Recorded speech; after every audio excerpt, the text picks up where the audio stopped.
Okay, so if your goal with English isn't just, passing a test, but actually getting that smooth, confident feeling where you understand native speakers easily and maybe more importantly, you sound natural yourself, then you'll want to listen up. We've done a pretty interesting deep dive here. We look at a very specific source. Yeah. This Practice English Speaking with Shadowing video Yeah. is from English Easy Practice. Hmm. And what's fascinating isn't just the content, but the structure. It's like a four-part training plan, Yeah. really engineered for getting fluent fast. Right. It's less a lesson, more like a workout regimen for your mouth and brain. That's a good way to put it. And our mission today isn't just to rehash the vocabulary they teach. No, it's to dissect how this teaching model works. We're really looking at the, let's say, the architecture of how they accelerate fluency. They seem to get that you build competence in stages. You move from just listening, passive intake Yeah. to actively processing it. And then if this is key locking it in by physically copying the sounds. Motor imitation. Yeah, and it taps right into that feeling we all have when learning something. How do I get good, like now, without wasting time? They don't mess around with abstract drills. Bang! You're straight into a real situation. The whole thing feels like a tight loop designed for actual conversation. Spot on. The source leads you through these four clear steps. First, just pure listening practice. Then they pull out specific vocabulary. After that, they force you into active recall with questions and answers. And the final step is nailing the pronunciation and rhythm with shadowing practice. It's a complete cycle. Each part builds on the last. And we're going to look at what makes each step so effective, right? The kind of high leverage moves. Exactly. Let's dig in. Okay, step one then. That initial conversation, the foundation. They just drop you right into this short chat. Two people, and one guy, Jake, is completely soaked. All wet, as they say. Straight into the deep end. But it's not just random chatter. The scenario itself is cleverly chosen.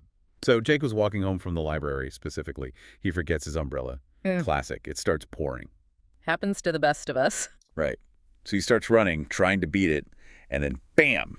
Doesn't see this water on the road and steps right into a massive puddle. Oh no, soaked shoes. So choose, exactly. But here's the detail that makes it stick, this sort of emotional anchor.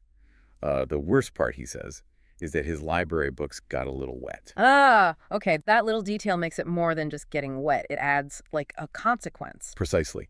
And I notice you picked up on the detail they put into setting that scene. You asked if describing forgetting the umbrella or running fast was really necessary. Couldn't they just say Jake got wet? Yeah, it seemed like a lot of setup for a simple point. Well, it taps into how memory works, doesn't it? Yeah. Purely technical learning can be really dry, sterile almost. It doesn't stick. But by creating this little story, this chain of unfortunate but totally relatable events, you connect the language to an actual feeling. You're not just memorizing puddle as a definition. You're linking it to that of feeling of wet socks and maybe damaging something important like library books. That relatability, that's the hook for your memory. Makes sense. So you remember the situation, not just the word in isolation. Exactly. And then, immediately after Jake tells his story, the other speaker, Maya, does something really important conversationally. Ah, right. She doesn't just say, oh, that's too bad. She uses that phrase. That reminds me of, Yes, that reminds me of. Why is that so significant? because it's the perfect example of a natural conversational technique. It's the aha moment for the learner watching. It shows you exactly how to build rapport, how to connect. Maya shares her own terrible story falling in a puddle right in front of her whole school. Wet shoes all day. Oh, the horror. Totally. But it does two things. Shows empathy and keeps the conversation going by finding common ground. It's a masterclass in conversational bridging, not just, plot points. Okay, so that shared experience, that empathy, kind of flows naturally into the next stage of their framework, which is where they deliberately pull out the useful language. They shift from just understanding the story to actively learning the tools. Yes, this is where they define the specific phrases you just heard used effectively.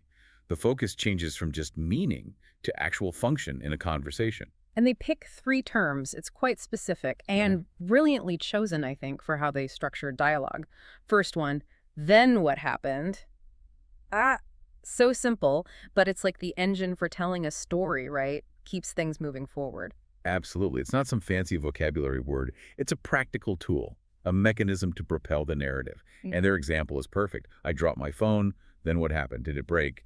It just naturally prompts the other person to continue. Keeps you hooked. Okay, the second term they highlight is that descriptive word we talked about, puddle. And again, they don't just give a dictionary definition.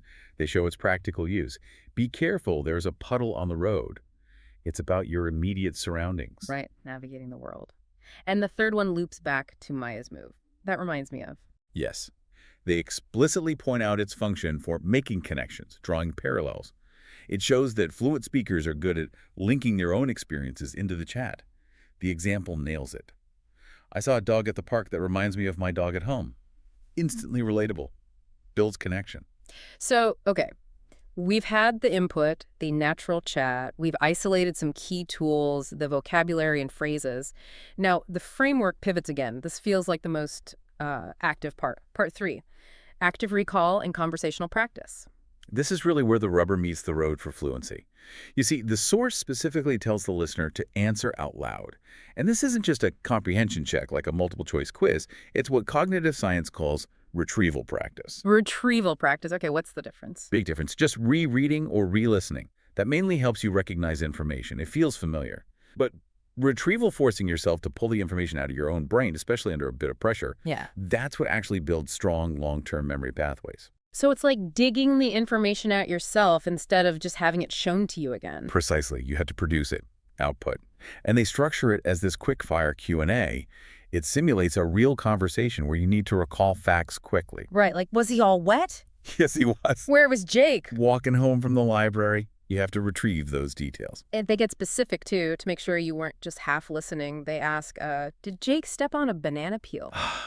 Right. Distractor, no. What did he step into? A big puddle. It Yeah. forces you to recall the correct detail. Exactly. It checks if you're tracking the nuances, not just the gist. That level of comprehension is vital if you want to use the language flexibly later. And they also check if you remember the outcome, the problem-solving bit.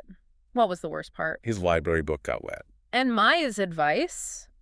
Crucial details there, too. Use a towel for the book. But first, change your clothes. Why? You will get sick. Oh. Practical advice tied into the recall. That Q&A structure, forcing you to speak the answers out loud, it feels incredibly effective. It bridges that gap, you know? The one between understanding something in your head and actually saying it. It really does. It takes that internal knowledge and forces it out, making it accessible, immediate. Yeah. Cuts down on that mental translation time. Okay, but knowing the words, recalling the story, that's still mostly mental, right? This is where the fourth part comes in, and it feels different, more physical. They call it shadowing practice. Yes. Shadowing, this is the synthesis step. It reframes fluency not just as knowing stuff, but as a physical skill, like learning an instrument. The video defines it very clearly. You repeat each line right after the speaker. You're not just saying the words. You're trying to copy everything. The rhythm. The rhythm, the melody, the intonation, the individual sounds. Yeah. The whole musicality of it. Okay, that's interesting. So it's not just mimicry for the sake of it. It's like training your mouth muscles. Yeah, exactly. Think about learning guitar. You can know all the chords, understand music theory, but you can't actually play until you've trained your fingers to move correctly, smoothly, without thinking about each tiny movement. Muscle memory. Precisely. Yeah. Shadowing builds the muscle memory for English pronunciation and cadence. You're automating the physical act of speaking, and the source is very upfront about the goal. This will help you sound more natural and confident. And confidence often comes from feeling like you sound right, doesn't it? Not stumbling over words or feeling awkward about the rhythm. Absolutely. Shadowing tackles that friction head on. It makes the act of speaking feel more automatic, more natural. So when you put all four parts together, it's quite a system. You absorb real conversation. You isolate the useful tools. Vocabulary and phrases. You force yourself to recall and use them actively. Q&A. And then you physically practice the sounds and rhythm until it's second nature. Shadowing, yeah. It's a really optimized engine. Every step logically follows and reinforces the previous one. It seems designed to turn that passive input into, well, polished, confident output as quickly as possible. I think that's the core idea. It's not just teaching you about English, it's training you how to speak it fluently, with the right flow. And what really struck me was the specific advice they give at the end about how to use this whole thing. Ah, yes, the recommendation. They give this remarkably clear instruction. Keep watching this video every day for 1 week. The more you repeat, the more fluent you will become. 1 week. Daily repetition. It's simple, actionable advice. It really highlights the power of that structured, repeatable loop, doesn't it? It's not about endless, aimless study. It's a short, intense cycle. Which brings us to a final thought, really, for you listening. This isn't just about language learning, is it? This Yeah. deep dive into their method really showcases the power of defining a specific, repeatable practice loop. Yeah. So the question for you is, forget English for a second. Think about any skill you're trying to master, anything you want to get better at. What's your potential four-part loop? What simple, repeatable actions could you commit to, maybe even just for 1 week, to see genuine progress? What's your version of listening, isolating, recalling, and physically practicing? Find that structure. Find your recipe intake, process, recall, practice, and then just commit to the reps. Because the structure for getting better faster is often already out there, like in this video. The key is just doing it consistently until it becomes automatic. A powerful idea to end on. Thanks for joining us as we really pulled apart the mechanics of this rapid fluency method. Yeah, it was fascinating. Keep learning, keep practicing out there. We'll catch you on the next deep dive.